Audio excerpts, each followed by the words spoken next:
Are your Windows apps broken by the Amdxc64.dll? I'm Sophie Chen, a Windows system specialist. Let's walk through the automated process to fix your installation. This DLL file is a critical 64-bit AMD DirectX Driver component.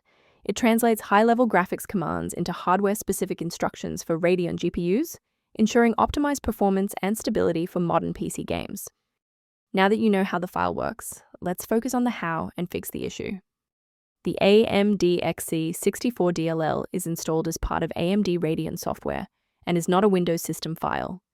Reinstalling the latest official version of AMD Radeon Software from the official source will restore the correct version of the Amdxc64. If a standard reinstallation doesn't restore the library, we need to verify if the system environment is properly recognizing the new components.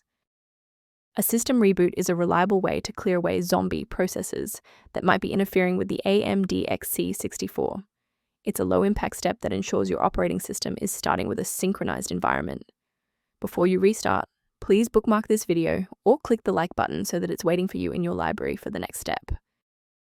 To prevent any secondary issues, I recommend a cautious approach to downloading individual system files.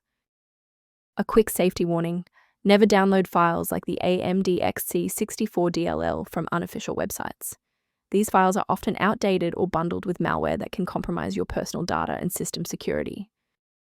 A verified diagnostic utility can help manage the ongoing restoration and health of your system's library ecosystem. The link below provides access to a professional maintenance resource for reviewing the Amdxc64-related system data.